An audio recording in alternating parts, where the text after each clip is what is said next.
사람이 살아가는 데 있어서 가장 중요한 게 뭐냐고 물으면 관계죠.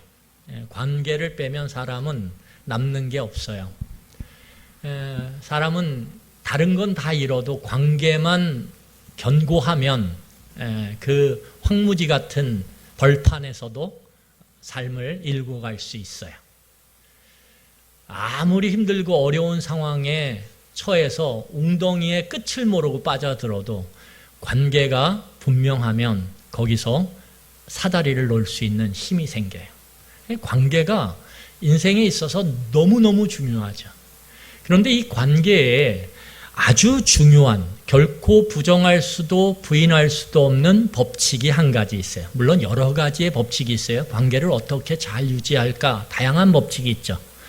그 중에 아주 중요한 한 가지 법칙이 있는데 그건 무엇이냐 하면 이 관계를 유지하고 발전시키기 위해서는 반드시 비용이 지불돼야 된다는 거예요.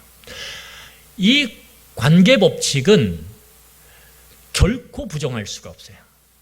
특히 특별한 관계일수록 더 많은 비용이 요구돼요. 그렇지 않습니까?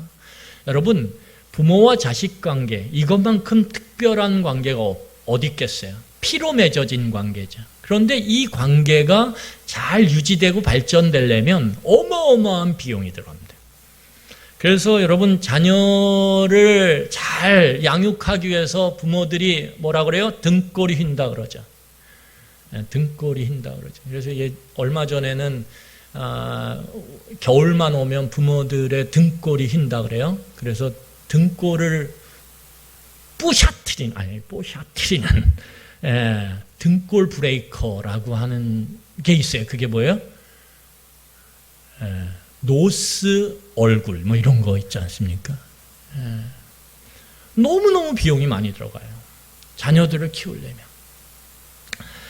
여러분, 그래서 이 특별한 관계일수록 더 많은 비용이 요구된다라고 하는 그 속에서 우리는 한 문장을 거부감 없이 자연스럽게 받아들이는데 그 한 문장이 뭐냐 하면 사랑은 반드시 희생을 요구한다라는 거예요. 사랑은 반드시 희생을 요구한다.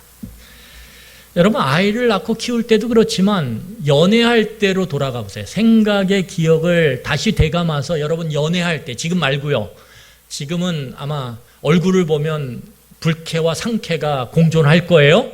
그렇지만 연애할 때로 돌아가면 여러분, 여러분들의 배우자와 연애를 할 때 얼마나 많은 비용이 들어갔어요. 그렇지 않습니까? 남자분들 그때 생각하면 눈물이 앞을 가리죠. 그때 매일매일 꽃을 사다 그 꽃만 안 샀어도 지금 굉장히 많은 돈을 저축했을 텐데 뭐 이렇게. 여러분, 하나님과 하나님의 백성 사이에 맺어진 관계 역시 만만치 않은 비용이 요구된다라는 거예요. 이게 왜냐하면 특별한 관계거든요. 우리는 하나님과 하나님의 백성 사이에 그 관계를 유지하는 데 들어가는 비용에 대해서 별로 생각 안 해요. 그렇지 않습니까? 거저 유지되고 발전되는 관계는 이 세상에 존재하지 않아요. 그 관계가 특별할수록 더해요. 그렇다면 우리는 여기서 질문을 한 가지 던져야 돼요. 그 질문이 무엇이냐 하면 하나님과 하나님 백성 사이에 맺어진 이 특별한 관계를 유지하고 발전시키기 위해서 지불해야 되는 비용이 얼마냐 이거예요. 지불해야 되는 비용이 얼마냐. 지불해야 되는 비용이 얼만큼 들어가냐 이거예요. 여러분, 오늘 우리가 그 관계 비용, 관계를 유지하고 발전시키기 위한 관계 비용이 얼마인지를 오늘 본문을 통해서 함께 살펴보려고 합니다.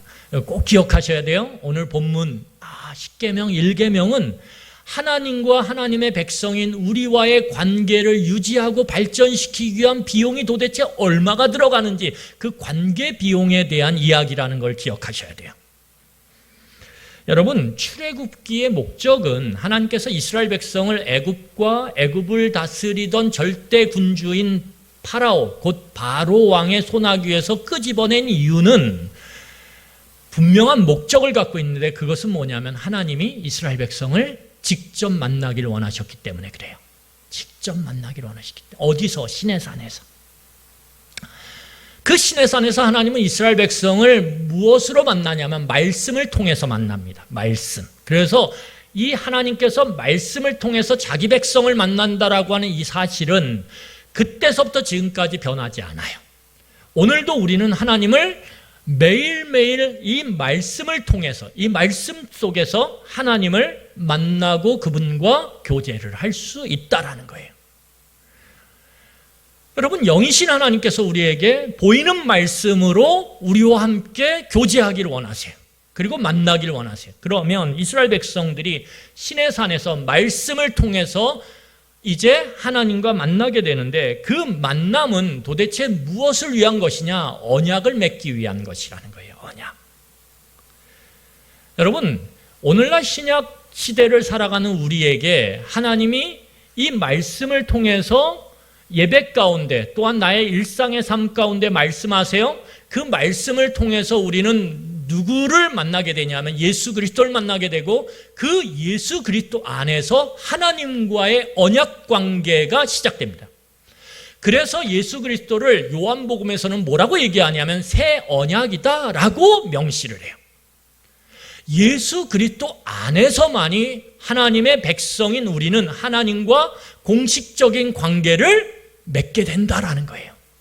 그 일이 구약의 이 시내산에서 하나님과 이스라엘 백성 사이에 맺어져요. 자, 이 맺어진 언약을 공식적으로 선언하는 것. 야, 이제 하나님과 하나님의 백성인 이스라엘 백성 사이에 공식적인 언약을 통해서 이제 공식적인 관계가 맺어졌다라는 것을 선포하는 것. 그리고 그것을 고백하는 것이 뭐예요? 바로 이 출애굽기에서 이루어지는 언약식이라는 거예요. 이것을 오늘날 신약 시대로 가져오면 그것이 바로 세례식이에요. 우리는 세례식을 통해서 내가 예수 그리스도 안에서 그의 보혈과 그 보혈의 피와 그의 죽으심과 그의 부활하심을 통해 하나님과 끊어졌던 관계가 다시 연결되어짐으로 이제 언약 관계로 들어왔다라는 걸 만천하에 선언하고 공포하고 고백하는 것이 세례식이라는 거예요. 여러분, 이렇게 하나님의 백성과 하나님 사이에 언약 관계를 통해서 공식적인 관계가 시작됐다라는 걸 선언하면 그 다음부터 부과되는 책임과 의무가 있는데, 그건 무엇이냐면 이 관계를 유지하고 발전시켜야 된다는 거예요. 이건 마치 무엇과 같냐면 한 남성과 여성이 서로 사랑을 해서 결혼을 했어요. 그리고 모든 사람들에게, 자기가 알고 있는 모든 사람들에게 공식적으로 결혼식을 통해서 우리 두 사람은 이제부터 특별한 관계를 맺게 됐습니다라고 고백하고 선언함과 동시에 이 관계는 공식적으로 시작되는 거예요. 그럴 때 이 관계에 부과되는 책임과 의무가 무엇입니까? 이 관계를 잘 유지하고 발전시켜야 된다라는 거예요. 여러분, 아까도 말씀드렸지만 결혼을 했다 그래서 그 남성과 여성의 관계가 잘 유지되고 발전되는 건 아니에요. 경험해 보셨잖아요. 그렇죠? 경험해 보셨잖아요. 엄청난 비용이 들어가요. 특히 남성들. 안 하던 청소를 해야 돼요. 안 하던 설거지를 해야 돼요. 안 하던 집안일들을 막 하기 시작해야 돼요. 그렇죠? 안 하시나요? 그러면 잘 유지 안 될 텐데요.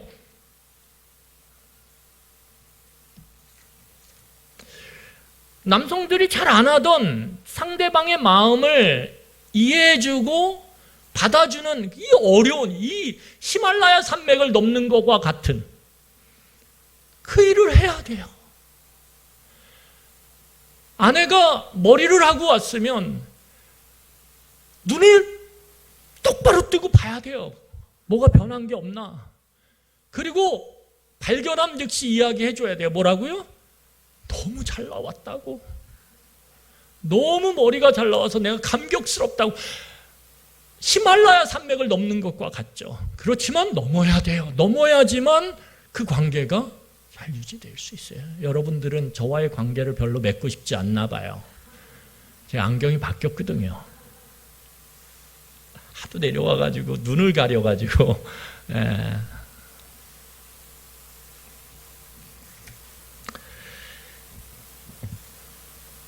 여러분, 이 하나님과의 공식적인 언약 관계는 굉장히 특별한데, 지난주 말씀드렸듯이 이것은 종과 주인의 관계를 공식적으로 맺는 걸 종주권 언약이라고 그래요. 고대 사회에. 이걸 오늘날로 말하면 갑을 관계의 언약, 계약을 하는 걸 말해요. 하나님과 이스라엘 백성이 맺은 언약 관계 안에는 이렇게 분명한 갑을 관계라고 하는 종과 주인의 관계가 들어있어요.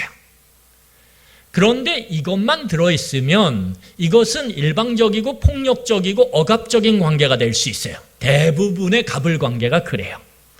그런데 이 하나님과 이스라엘 백성이 맺은 언약 관계 안에는 어떤 요소도 들어있냐 하면 갑을 관계의 요소도 들어있지만 남성과 여성이 너무 사랑해서 결혼을 하는 결혼 관계도 들어있어요. 그래서 뭐가 들어있냐면 이 갑을 관계 안에 사랑이라고 하는 요소가 중심에 박혀 있다라는 거예요. 그래서 하나님과 하나님의 백성의 관계는 분명한 갑을 관계지만 그 안에 사랑이 딱 박혀 있다라는 거예요. 그래서 아주 특별하다라는 거예요. 이 특별한 관계가 유지되고 발전되기 위해서 필요한 것이 뭐냐면 그래서 법이에요. 율법. 그래서 하나님께서 하나님과의 이스라엘 백성과의 특별한 관계를 맺기를 선포하시면서 출애굽기 20장에서 주는 게 바로 십계명이라는 거예요. 그래서 이 십계명은 너무너무 관계를 견고히 하는 데 있어서 중요해요. 여러분, 우리가 눈에 보이는 것 있다가도 없고 없다가도 있는 거예요.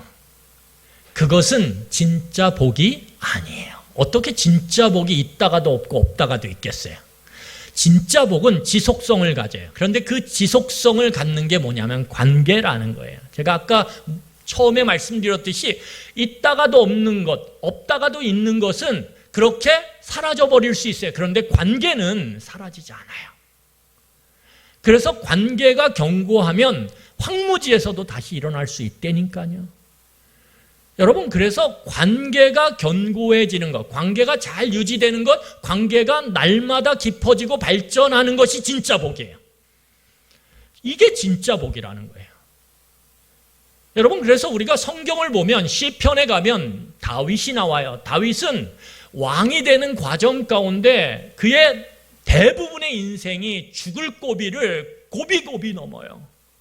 한 나라의 왕이었던 사울 왕이 작심을 하고 이 다윗을 잡아 죽이려고 군사를 풀고 미행을 하고 스파이를 붙이고 따라다녀요. 여러분, 그러면 감당할 수가 있겠습니까? 그래서 시편을 보면 구구절절 그 인생의 비참함, 그 인생의 그 고독함, 황무지를 걷는 것과 같은 소망 없음을 그대로 표출해요. 그럼에도 불구하고 다윗이 복된 인생인 건 뭐냐면 하나님과의 신뢰의 관계가 결코 끊어지지 않았다라는 거예요. 상황은 변할 수 있는데 눈에 보이는 건 있다가도 없고 없다가도 있을 수 있는데 그럼에도 불구하고 하나님과의 이 보이지 않는 신뢰 관계는 그 절망과 그 깊은 웅덩이 속에서도 여전히 견고하다라는 거예요. 여러분, 욥기를 가면 욥을 봐요. 욥이 갖고 있던 눈에 보이던 모든 어마어마한 부, 그래서 성경에 특별하게 부자라고 명시한 사람이 몇 명 안 돼요. 그 중에 대표적인 부자가 누구냐면 욥이에요. 그 어마어마한 눈에 보이는 부와 명예와 그리고 엄청난 자녀들을 가졌던 이 욥의 그 삶이 한순간에 다 사라져버려요. 마치 태풍이 불어와서 모든 걸 다 날려버리듯이 그렇게 날아가 버려요. 그럼에도 불구하고 욥이 놓치지 않았던 게 있어요. 그의 부인이 욥을 향해서 이렇게 말해요. 하나님을 저주하고 하나님을 버리라고 그렇게 독촉해요. 너의 눈에 보이는 모든 것을 뺏어간 그 하나님을 저주해버리라고, 그 저주의 하나님을 욕하고 그냥 죽어버리라고 그렇게 요구할 때 욥은 결코 하나님을 욕하지 않아요. 하나님과의 관계를 놓지 않아요. 그걸 꽉 잡아요. 그랬더니 어떻게 되냐 하면 욥의 인생은 눈에 보이는 것들이 얼마 지나지 않아서 그 곱절 회복이 돼요. 그러니까 그건 중요한 게 아니라는 거예요. 중요한 건 무엇이냐면 하나님과의 관계가 지금 유지되고 있느냐, 하나님과의 관계가 지금 날마다 더 견고하게 발전하고 있냐, 그게 핵심이라는 거예요. 여러분, 그래서 법이 필요한 거예요. 왜냐하면 이스라엘 백성과 하나님은 각자 다른 언덕에 서 있어요. 그렇죠? 언덕에 딱 서 있어요. 입장 차이가 있다라는 거예요. 입장 차이. 그래서 각자의 그 언덕, 그 입장, 서 있는 입장에서 통용되는 법이 달라요. 여러분, 마치 이건 무엇과 같냐 하면 결혼을 했어요. 그런데 드디어 결혼 첫 해 김장을 하게 됐어요. 김치를. 근데 남편의 집은 어디예요? 이 남편의 집은 전라도예요. 그래서 김장김치에 꼭 뭐가 들어가야 돼요? 젓갈이 들어가야 돼요. 젓갈이. 그런데 이 아내의 집은 어디예요? 경기도예요. 경기도는 어때요? 김장김치가 물론 다를 수 있어요. 그런데 경기도는 아주 깨끗한 맛을 좋아해요. 그러니까 젓갈 안 넣어요. 그러니까 어떻게 됩니까? 김장김치를 만들면서 부부가 처음에는 알콩달콩 만들어요. 어머, 먹어봐. 막 이러고, 배추 잘 쌌어. 절인 거. 막 이런데 갑자기 험악해져요. 왜요? 젓갈을 넣느냐? 마느냐? 별로 공감이 안 돼요. 너무 젓갈 넣으면 되고 안 넣어도 되고 무슨 상관이에요 그게. 그런데 어떻게 됩니까? 이 김장김치를 끝으로 해서 관계가 조금 소원해져요. 왜요? 입장이 다른 거예요. 입장이. 각자 서 있는 언덕에서의 통용되던 김장김치 만드는 법이 다른 거예요. 그럴 때 관계는 잘 유지되지가 않습니다. 여러분, 애굽이라고 하는 외적 공간에서 이스라엘 백성들이 벗어났어요. 그럼에도 불구하고 이스라엘 백성 내면에는 여전히 애굽이 있었다라는 거예요. 이스라엘 백성이 외적인 공간으로서의 물리적 공간으로서의 애굽은 벗어났음에도 불구하고 그래서 그들은 광야에 머물고 있었어요. 그럼에도 불구하고 그들의 내면은 여전히 애굽이라고 하는 내면의 공간 안에 갇혀 있었다라는 거예요. 그러니까 그들의 모든 것을 구성하는 내적인 원리, 그 법은 뭐예요? 애굽의 법이에요. 애굽의 법. 여러분, 이 애굽의 법을 고수하는 한 하나님과의 관계는 어떻게 돼요? 마찰을 일으킬 수밖에 없다라는 거예요. 없다라는 거예요. 여러분, 이건 마치 무엇과 같냐면 물건과 물건을 붙여요. 뭘로 붙일까요? 접착제로 붙이죠. 근데 접착제로 붙일 때 아무리 접착제를 쏟아부어도 잘 붙지가 않아요. 왜 붙지 않을까요? 접착제의 이 효력이 없어서요? 아니요, 접착제는 너무 좋은 접착제예요. 60본드라고 어마어마하게 좋은 접착제인데 아무리 쏟아부어도 붙질 않아요. 이 두 물건이. 왜 그럴까요? 그 물건과 물건 표면에 뭐가 있어요? 이물질이 가득하거든요. 이물질이 가득하면 아무리 접착제를 쏟아부어도 그 둘 사이에, 두 물건 사이에 접착은 일어나지 않아요. 그 접착이 유지되거나 발전되지 않아요. 견고하게. 어떻게 됩니까? 작은 충격에도 깨져버려요. 떨어져 버려요. 분리되어 버려요. 그래서 이물질을 반드시 제거한 다음에 접착제를 발라야 돼요. 하나님과 이스라엘 백성 사이의 관계를 맺게 만드는 접착제가 뭡니까? 언약이에요. 언약. 이 언약을 통해서 두 관계가 탁 붙게 되는데 이 붙을 때 반드시 필요한 게 무엇이냐면 이물질을 제거하는 거란 말이에요. 이물질.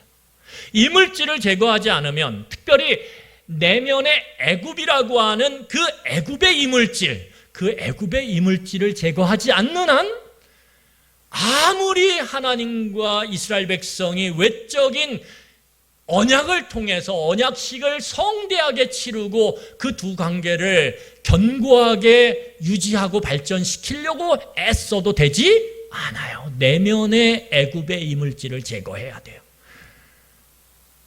내면에 있는 애굽의 입장에서 갖고 있었던 그 이물질을 철저하게 닦아내고 제거해야 된다는 거예요. 그래서 오늘 그러면 우리는 질문이 이거예요. 도대체 이스라엘 백성들이 내면에 갖고 있었던 애굽의 이물질이 뭐냐 이거예요. 애굽의 이물질. 자, 그것이 본문 3절이에요.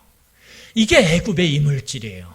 그래서 하나님은 10계명 중에 이 관계를 시작하는 언약, 그 언약 가운데 그 언약의 관계를 잘 유지하고 발전시키기 위해서 법을 주는데 그 법의 첫 번째 계명으로 이물질을 제거하라고 지금 우리에게 말씀하시는 거예요. 하나님과의 관계를 잘 유지하고 발전하려면 무엇보다도 첫 번째가 이물질 제거다. 어디의 이물질? 애굽의 이물질, 세상의 이물질을 제거해야 된다라는 거예요. 그것서부터 관계는 유지되고 발전되는 것이 이제 시작된다라는 거예요. 그러면 그 애굽의 이물질, 세상의 이물질이 뭐냐 이거죠. 자, 본문의 3절 우리 다시 한번 본문 3절 다시 한번 읽어보도록 하겠습니다. 다시 한번 읽겠습니다. 시작. 너는 나 외에는 다른 신들을 내게 두지 말라. 여러분 너무 간단하죠. 그런데 이것이 애굽의 이물질을 제거하라고 하는 하나님의 강력한 권면이라는 거예요. 여러분 여기 보면 다른 신을 내게 두지 말라. 다른 신을 너에게 두지 말라 이 말씀이에요. 그런데 이 다른 신을 너에게 두지 말라라고 하는 뭐 쉬운데요? 그런데 이 내용 뭐 별로 어려운 해석이 아닌데요? 다른 신을 섬기지 말라 이 말 아니에요. 그렇죠?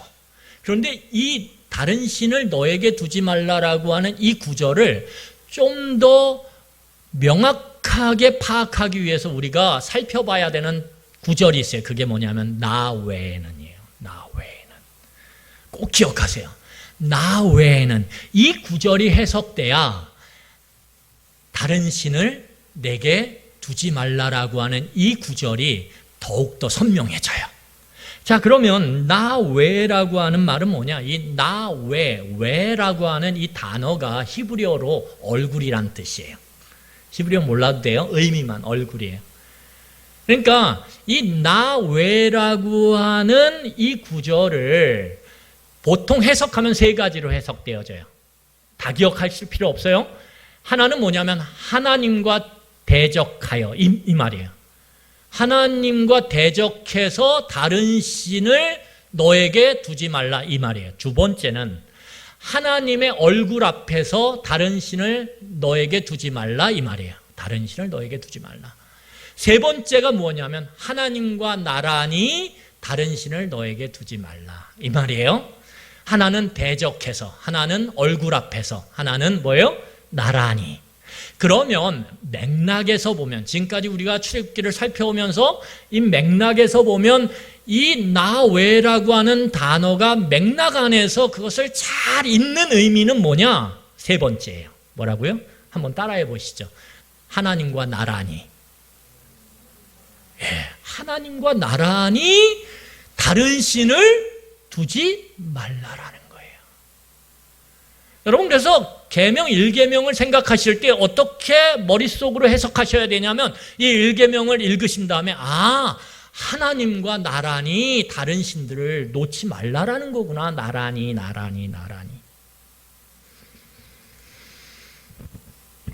여러분 이 말씀은 오늘 하나님께서 하나님 나와 다른 신들을 동일선상에 놓지 말라라는 거예요. 동일선상에 놓지 말라라는 거예요.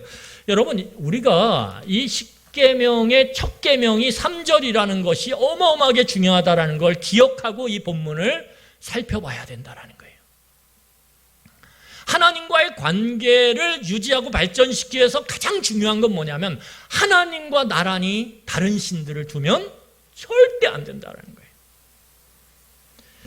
여러분 우리가 또한 이 3절의 말씀을 좀 더 명확하게 살펴보기 위해서 반드시 붙잡아야 되는 단어가 뭐냐면 너는이라고 하는 맨 앞에 있는 단어예요. 너는. 여러분, 이 너는이라고 하는 단어는 이스라엘 백성 전체를 가리키는 3인칭 복수가 아니에요. 3인칭 단수예요. 너. 그러니까 여러분, 우리가 집단화가 되면, 그래서 집단적으로, 그리고 그 집단이 공식적으로 우상을 섬겨요? 그러면 어떻게 됩니까? 우리 각 사람은 그 자리에, 섬기는 자리에 있어도 스스로 이렇게 위안해요. 나는 아니야. 나는 진짜 섬기는 거 아니야. 이렇게 위안한단 말이에요. 그 일이 언제 일어나냐면 일제강점기 때 신사를 참배하라고 하는 일제 제국주의자들의 폭압 속에서 많은 종교인들이, 특별히 기독교인들이, 기독교 목사들이, 물론 다른 종교도 마찬가지예요, 신사 참배에 동원돼서 거기에 무릎을 꿇어요. 그런데 그 중에 많은 사람들이 뭐라고 스스로 생각하냐면, 이거는 집단적으로 억압적으로 하는 거기 때문에 어쩔 수 없어. 이것은 그냥 공식적인 나라의 행사야. 그러니까 내 속은 그렇지 않아. 이렇게 위로하고 위안해서 나중에 해방이 됐을 때 스스로 자기를 어떻게 해요? 사죄해요. 그때 나 진짜 아니었어. 그런데 오늘 하나님께서 뭐라고 얘기하냐면 이스라엘 백성 전체가 하는 거 아니야. 뭐예요? 네가 너의 삶 속에서, 너의 마음 속에서 너가 하나님과 나란히 두는 행위는 뭐라는 거예요? 하나님과의 관계를 유지하고 발전시키는커녕 파괴하고 뒤틀어 버린다는 거예요. 그러니까 너의 마음에 주목하라는 거예요. 너의 삶에 주목하라는 거예요. 여러분, 이처럼 하나님과 다른 신들을 동일선상에 나란히 두고 내 삶 속에서, 내 마음 속에서 그렇게 하는 행위를 뭐라고 그러냐면 우상숭배라고 합니다. 하나님 우상숭배를 금지하시는 거죠. 왜냐하면 하나님께서 딱 보시니까 이스라엘 백성이 어때요? 아야, 하나님과 다른 신들을 동일선상에 스스로 놓을 수 있는 가능성이 너무너무 높아요. 너무너무 높아요. 하나님이 우리를 보실 때 어떨까요? 높을까요? 안 높을까요? 높죠. 높죠. 스스로를 너무 그렇게 괜찮게 생각하지 마세요. 높아요. 저도 높아요. 엄청 높아요. 우리들은 순간순간마다 내 삶 속에서, 내 마음 속에서, 내 의식 속에서 하나님과 동일선상에 다른 신들을 놓을 가능성이 어마어마하게 높은 사람들이에요. 어마어마하게 높은 사람들이에요. 여러분, 이스라엘 백성들을 한번 보면 이스라엘 백성들이 애굽에서 430년 정도를 대대로 살았습니다. 털을 닦고 살았어요. 근데 애굽은 어떤 나라냐면 다신교 사회예요. 그런데 이 다신교 사회의 신들의 특징이 뭐냐면 대부분 자연과 관계 있는 그러한 동물들, 또한 뭐예요? 식물들, 또한 뭐예요? 곤충들, 이런 존재들이에요. 또한 해, 달, 별, 이런 자연에서 보여지는 그런 대상들을 신으로 섬겼으니까 신이 얼마나 많겠어요. 신이 얼마나. 그런 사회 속에서 430년을 대대로 살아왔어요. 그러니까 이스라엘 백성들에게 다양한 신, 다른 신들이라고 하는 것은 너무너무 익숙한 개념이에요. 바다에 가면 어때요? 용왕을 찾는 게 너무 자연스러운 거예요. 산에 가면 산신령을 찾는 게 너무 자연스러운 거예요. 각자의 삶 속에서 여러분, 그 순간과 상황과 공간 속에서 신을 찾는 게 이스라엘 백성들에게는 애굽 사람들처럼 그렇게 자연스러운 거예요. 자연스러운 거예요.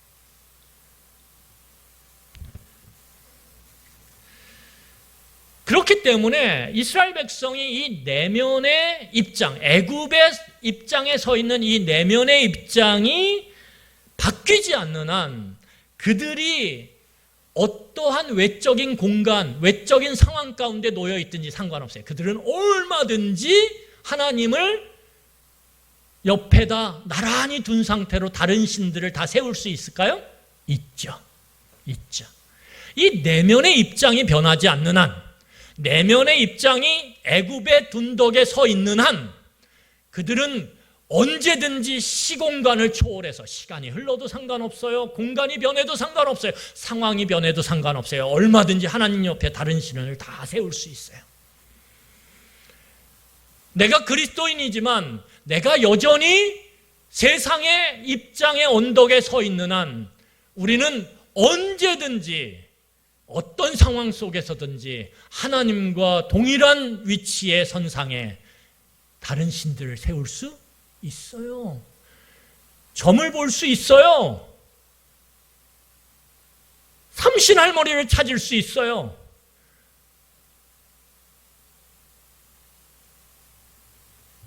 그들의 내면의 입장이 애굽의 입장을 벗어나지 않는 한.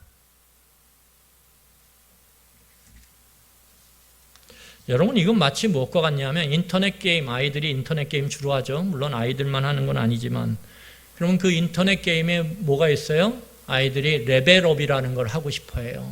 어떻게든 하고 싶어요. 왜냐하면 그래야 힘이 강하고 또 뭐예요?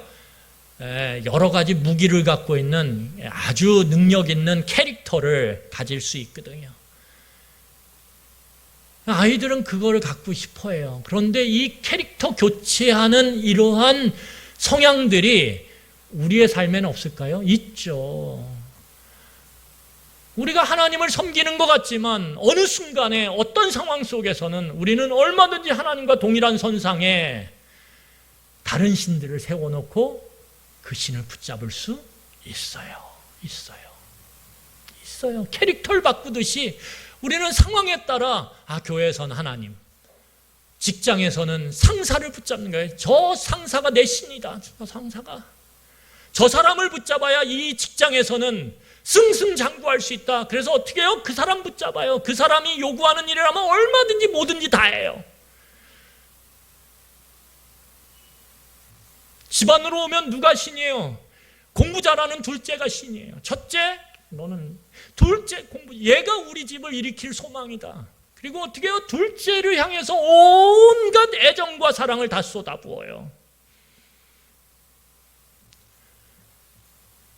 처가댁에 가면 누가 신이에요? 장모님이 신이에요. 왜냐하면 장모님이 처가댁에 그 많은 재산을 다 갖고 있거든요. 장모님한테 잘 보여야, 이러면 너무 좀 그런가요? 어차피 상상이니까. 내 미래가 좀 더 창창하게 열리려면 장모님한테 잘 보여야 된다고. 그래서 장모님이 뭐라 그래요? 김서방, 요번에 절에 가야 되는데 이번 주일날 절에 갈 수 있겠어? 그럼요, 장모님. 교회는 맨날 가요. 우스갯소리인가요?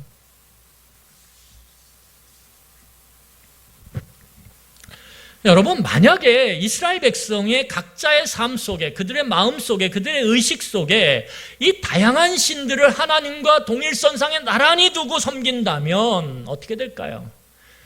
하나님과의 언약 관계는 약화될 수밖에 없어요. 하나님의 뜻은 그들 안에서 소멸될 수밖에 없어요. 여러분, 하나님의 그들의 부르심의 사명은 잊혀질 수밖에 없어요. 마치 뭐예요? 소금이 맛을 잃어버리고 빛이 그 빛을 잃어버린 것과 동일한 모습이 되어질 수밖에 없다라는 거예요.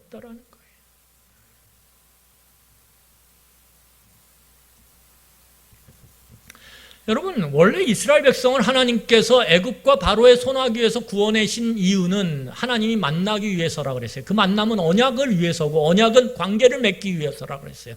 그러면 관계를 맺은 이유는 뭐냐면 하나님이 이스라엘 백성들을 그 관계 안에서 성장시키시고 온전케 하심으로 이루고자 하는 이 땅 가운데 사명이 있단 말이에요. 그 사명이 온 세계의 빛이 되는 거예요. 온 세계의 빛, 소금이 되는 거예요. 이 엄청난 가치 있는 삶을 위해서 부르셨는데 그 가치와 부르심의 소명을 다 잃어버려요. 어떻게 되면? 하나님과의 관계가 약화되면 어떻게 약화돼요? 하나님과의 동일선상에 다른 신들을 세우기 시작하면. 그래서 여러분 마태복음 5장 14절로 16절을 함께 읽겠습니다. 마태복음 5장 14절로 16절이에요. 우리 함께 읽겠습니다. 우리 5장 14절로 16절 같이 읽겠습니다. 시작. 너희는 세상의 빛이라. 산 위에 있는 동네가 숨겨지지 못할 것이요 사람이 등불을 켜서 말 아래에 두지 아니하고 등경 위에 두나니 이러므로 집안 모든 사람에게 비치느니라. 이같이 너희 빛이 사람 앞에 비치게 하라 하여 그들로 너희 착한 행실을 보고 하늘에 계신 너희 아버지께 영광을 돌리게 하라. 이게 원래 빛의 모습이거든요.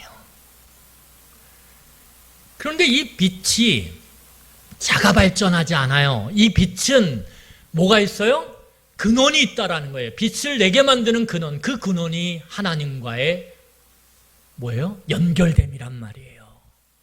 그런데 이 연결된 관계가 약화되면 빛이 희미해지고 우리는 어둠에 묻혀버려요. 여러분, 여러분들이나 저나 인정하는 게 있잖아요. 우리는 스스로 빛을 낼 수 있어요? 없어요? 없어요. 여러분들 스스로 빛을 낼 수 없어요. 왜냐하면 우리 안에는 죄가 딱 마음의 중심에 틀어잡고 있거든요. 그래서 우리 안에는 잠깐만 딱 한눈을 팔아도 우리 안에 있는 자기중심성이 폭발을 해요. 그래서 내 이익, 내 유익, 이것에 너무 예민하고 민감하게 반응해요. 내 이익의 문제 앞에서는 0.001mm도 딱 보면 100m 앞에서 딱 구분이 가요. 그게 우리예요. 나의 이익에 민감함을 갖고 있는, 세심함을 갖고 있는 게 우리란 말이에요. 그런데 하나님과 연결된 관계가 약화되면, 빛의 근원으로부터 약화되면, 떨어져 버리면 우리는 얼마든지 어둠 속에 깊이 갇혀버려요. 네가 예수 믿던 사람이야? 네가 정말 신앙 있는 사람이야? 라고 할 정도로 우리는 더 깊은 어둠 속에서 그렇게 영광의 빛을 잃어버린 채 살아갈 수 있다라는 거예요. 있다라는 거예요. 여러분 생각해 보세요. 하나님을 두고 옆에 나란히 다른 신들을 세우고 앞에서 지켜봐요. 이건 무엇과 같냐 하면 상상도 하기 싫지만 이제 막 결혼한 아내를 탁 두고 어떻게 해요? 옆에 전신 브로드마이드인가요? 그런 게 있지 않습니까? 예, 판 있잖아요. 전신이 나타나는 이 판. 지금 날구기는 여자 연예인들 한 10명을 딱 세워놔요. 집에. 그리고 앞에서 다 보는 거예요. 그러면 눈길이 어디로 가요? 눈의 방향이 어디로 가요? 이렇게 가죠. 큰일 나죠. 여러분, 매일 그렇게 하는데 남편과 아내와 관계가 좋아질 수 있겠어요? 절대 그렇지 못하죠. 그거라는 거예요, 결국. 나를 딱 두고 옆에다가 다른 신들을 다 세워놓고 너네들 지금 한눈 팔고 있잖아. 하나님 그렇게 말씀하시는 거예요. 어떻게 관계가 좋아질 수 있어요? 여러분, 이 사람에게는 아주 탁월한 능력이 있는데 그게 뭐냐면 어떤 능력이 있냐면 신을 만들 수 있는 능력이 있어요.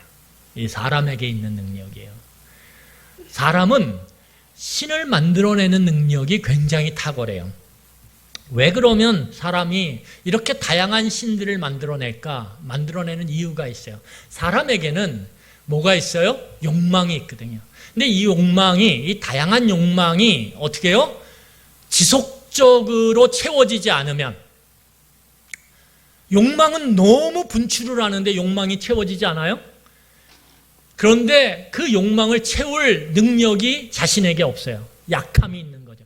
그래서 욕망의 분출과 내 약함이 만나면 어떻게 돼요? 거기에 우상이 생기는 거예요. 우상이 딱 만들어지는 거예요. 나는 정말 부자가 되고 싶은데 그 부자가 돼서 돈을 매일같이 마음껏 쓰는 게 내 욕망인데, 근데 월급은 쥐꼬리만 해요. 그러면 어떻게 됩니까? 이 욕망과 채워지지 않는 욕망과 나의 약함 약한 능력이 만났을 때 거기서 뭐가 나오는 거예요? 돈을 벌기 위한 신을 섬기기 시작해요. 돈이 되는 일이라면 하나님과 나란히 세워놓고 돈을 벌어다 주는 자가, 나에게 돈을 확보해 줄 수 있는 자가 우리 회사의 사장이야? 그러면 상관없어요. 하나님 옆에다가 딱 세워놓고 그 사람이 원하는 일이라면 주일도 상관없어요. 비윤리적인 거 상관없어요. 돈을 벌게 해주는 게 주식이에요? 그러면 상관없어요. 내가 하나님 믿음에도 불구하고 상관없어요. 그 도박과 같은 주식을 해요. 여러분, 주식에는 도박과 같은 주식의 거래 형태가 있어요. 주식은 이 자본주의 사회 내에 굉장히 건강한 투자 방법 중에 하나예요. 왜냐하면 그것은 회사에 돈을 공급함으로 그 회사가 건강하게 커나가서 그 이익을 같이 나눌 수 있기 때문에 그거는 굉장히 장기적이고 미래적인 일이에요.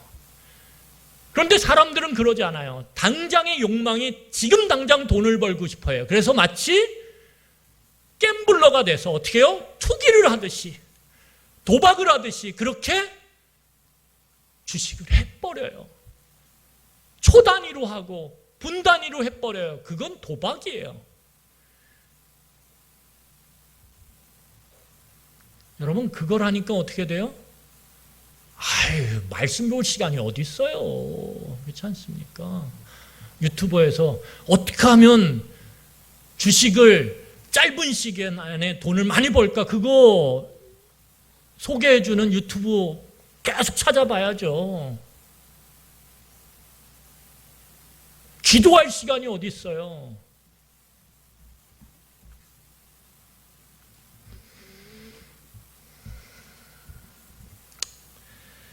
여러분, 이렇게 우리의 제어되지 않는 욕망과 우리의 약한 능력이 만나는 그 지점에서 만들어지는 게 뭐냐면 만들어진 신이라는 거예요.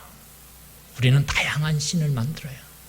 내 자식이 공부를 잘하게 만들고 싶은데 내가 능력이 없어요. 애를 가르칠 능력도 없고 아이의 그 답답함을 참아낼 능력도 없어요.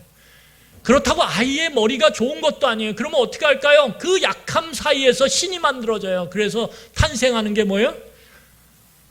스카이캐슬이에요. 어머님, 각오가 되셨습니까?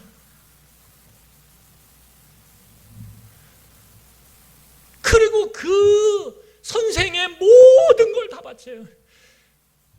이것이 비윤리적이냐 윤리적이냐 도덕적이냐 비도덕 상관없어요.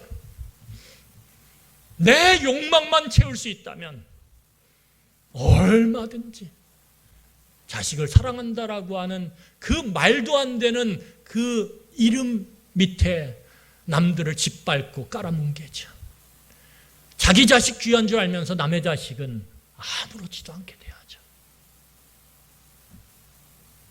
이게 만들어진 신의 모습이에요. 만들어진 신은 인간의 제어되지 않은 욕망을 위해 사용되어지는 도구일 뿐이에요. 거기에 윤리성, 도덕성, 거룩함, 사랑과 긍휼 절대 존재할 수가 없어요.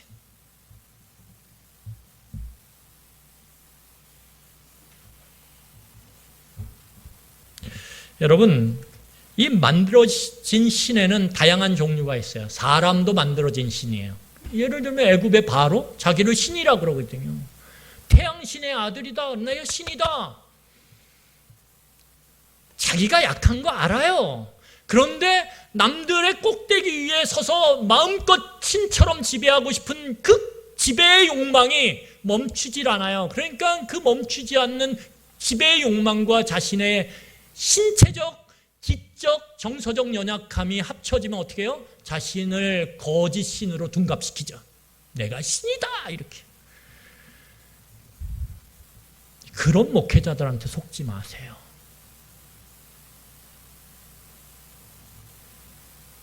여러분, 사상은 안 그래요. 이데올로기, 이 사상, 그리고 그것이 마치 절대적인 것처럼 그 사상만 잡으면 우리는 유토피아에 살 수 있어. 그런 게 어디 있어요? 인간의 그 타락된 그 중심에 있는 죄의 욕망이 여전히 꿈틀대고 있는데요. 인간 안에 들어가면 모든 것이 왜곡돼서 나와요. 그렇기 때문에 어떠한 사상도 우리의 그 제어되지 않는 욕망을 채울 수 있는 능력은 없어요. 착각이에요. 그 이데올로기 사상조차도 우리의 욕망을 채우기 위한 도구화가 될 뿐이에요. 자연 만물이요? 동일해요. 여러분, 말씀을 마무리하면서 그러면 오늘 이 시대에 이 자본주의 사회, 재화의 순환, 재화라는 게 뭘까요? 물건과 돈이죠. 돈과 물건이 서로 엇갈려서 순환하면서 운영되는 사회가 우리가 살아가는 자본주의 사회예요. 자본주의 사회에서 신에 해당되는 게 뭘까요? 여러분들은 뭐에 욕망을 갖고 계세요? 돈, 그렇죠? 그런데 돈을 벌 능력이 없어요. 돈을 갖고 싶은데 그 사이를 파고들면서 탄생하는 게 돈이죠. 신이죠. 하나님과 나란히 놓여져 있는 신. 그래서 성경은 그 돈을 뭐라고 부르냐면 만몬이라고 불러요. 그래서 예수님도 뭐라고 말씀하시냐면 이 만몬이 얼마나 강력한 능력을 가졌던지 마태복음 6장 24절에 이렇게 얘기합니다. 마태복음 6장 24절 보세요. 마태복음 6장 24절 제가 읽겠습니다. 한 사람이 두 주인을 섬기지 못할 것이나 혹 이를 미워하고 저를 사랑하거나 혹 이를 중히 여기고 저를 경히 여김이라. 너희가 하나님과 재물을 겸하여 섬기지 못한다. 이게 예수님의 말씀이에요. 여러분, 예수님은 뭐라 그러시냐면, 야, 하나님이 계신데 그 하나님 옆에 돈이 있어. 너네들 그렇게 살아가잖아. 돈 놓고 살아가잖아. 동일선상에. 그런데 그 돈이 얼마나 강한 줄 알아? 하나님처럼 강해. 이렇게 얘기하는 거예요. 왜요? 여러분, 예수님이 돈의 그 본질을 꿰뚫어 보셨어요. 아, 하나님이 이스라엘 백성들을 애굽에서 구원해낸 것처럼 광야길에서 그들을 안전하게 보호하고 인도하시고 돌보셨던 것처럼 돈이라는 이것도 어때요? 구원을 해내는 능력이 있어요. 그렇죠? 그 절망스러운 삶의 그 원망 속에서 돈이 턱 떨어지니까 어떻게 되나요? 거기서 웃음꽃이 펴요. 구원해낸단 말이에요. 그리고 돈이 어떤 능력을 갖고 있어요? 삶을 안전하게 인도하고 보호해줘요. 돌봐줘요. 예수님이 보니까 하나님의 속성과 돈의 속성이 갖고 있는 능력이 사람 입장에서 보면 어때요? 비슷해 보여요. 그래서 인간들은 누구나 하나님 옆에다가 무엇보다도 돈을 딱 둬요.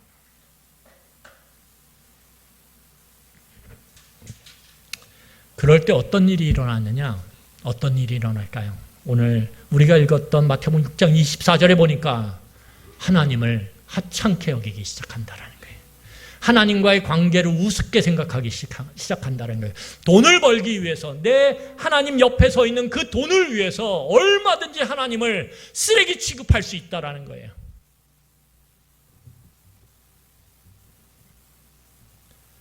그럴 때 하나님의 뜻, 하나님의 부르심의 소명, 우리를 향한 하나님의 그 놀라운 목적 다 사라져버리는 거예요. 다 사라져버린 거예요.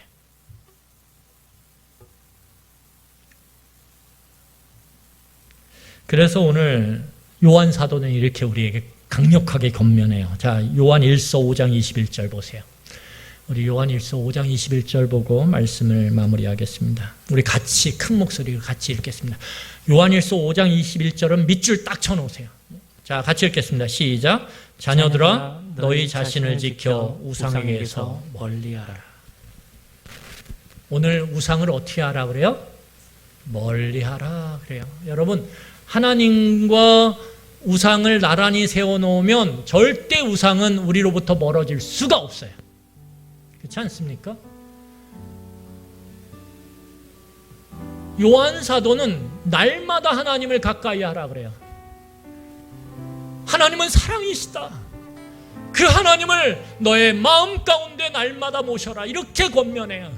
그런 요한 사도의 권면을 받아들인다면 우리가 하나님과 이 우상을 동일선상에 세우는 한 이 일은 일어나지 않아요.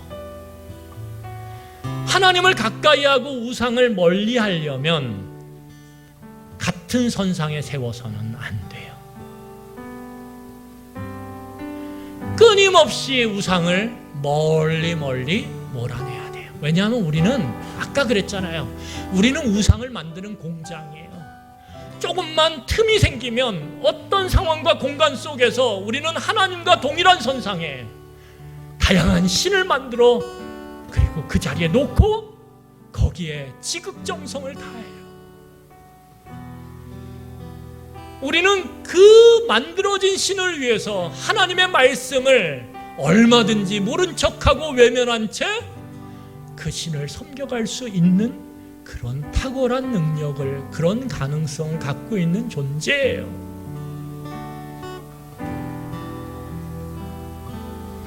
그래서 오늘 요한 사도가 말하는 거예요. 우상을 멀리 하려면 널 지켜야 된다고. 널 지켜야 된다고. 우상을 멀리하는 게 너를 지키는 길이라고. 여러분, 우리는 착각해요. 돈을 가까이 하고 돈을 세우면 나를 지킨다고 생각해요. 아니요, 성경은 뭐라 그러냐면 너를 지키는 가장 안전한 길은 하나님과 동일선상에 세운 그 우상, 그게 돈이야? 그럼 멀리해야 돼. 돈을 사용하지 말라라는 거 아니에요. 돈을 무시하라는 게 아니에요. 돈은 어떻게 이 세상을 살아가면서 무시해요? 어떻게 자식을 무시해요? 어떻게 직장 상사를 무시해요? 여러분, 무시하라는 게 아니에요. 그런데 그것이 하나님과의 동일선상에서 하나님을 쓰레기 취급하게 만들고 하찮게 여기게 만들고 가볍게 여기게 만들고 하나님과의 관계, 하나님의 뜻, 하나님과의 그 온전한 연결을 무너뜨리고 뒤틀고 망가뜨린다라면 그건 멀리해야 되는 거예요. 그러지 않으면 우리를 지킬 수가 없고요. 우리를 지킬 수 없다면 우리는 복의 상태가 아닌 저주의 상태에 놓인 존재라는 거예요. 우리 이 시간에 여러분 한번 말씀을 깊이 생각해 보세요. 이 땅을 살아가면서 우리는 창세기 1장 1절에 제가 반복적으로 말씀드리지만 우리를 세워야 돼요. 창세기 1장 1장 우리에게 이렇게 말씀하세요. 태초에 하나님께서 천지를 창조하셨다. 하나님 외에 어떤 다른 신도 존재하지 않아요. 여기서 이야기하는 다른 신들은 다 가짜예요. 하나님과 동일선상에 세워지는 그 어떤 것들도 내 욕망과 나의 약함이 만들어내는 거짓 신일 뿐이에요. 우리는 이 거짓 신들 앞에서 속아 그렇게 넘어가면 안 돼요. 오직 여호와 하나님만이 참신이시며 그분과의 온전한 관계가 유지되고 발전될 때에만이 우리에게 복의 상태, 그 상태가 유지되고 더 풍성해질 수 있다라는 이 사실을 붙잡아야 돼요. 붙잡아야 돼요. 하나님과의 관계가 견고해질 때 돈도 우리의 삶에 유익이 돼요. 자식도 유익이 돼요.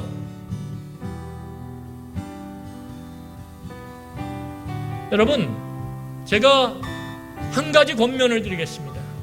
하나님과의 관계의 피상성을 탈출하세요.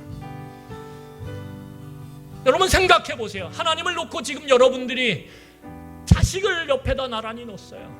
하나님을 놓고 여러분들이 돈을 옆에다 놨어요. 사업을 옆에다 놨어요. 그리고 더 많은 관심이 하나님 외에 그 옆에 세워놓은 그 나의 중요하게 여겨지는 신과 같은 그 대상에 가 있다라면, 그걸 바라보고 있다라면 하나님이 여러분들을 어떻게 바라보고 계실지 한번 그 하나님의 눈길을 한번 느껴보세요. 느껴보세요.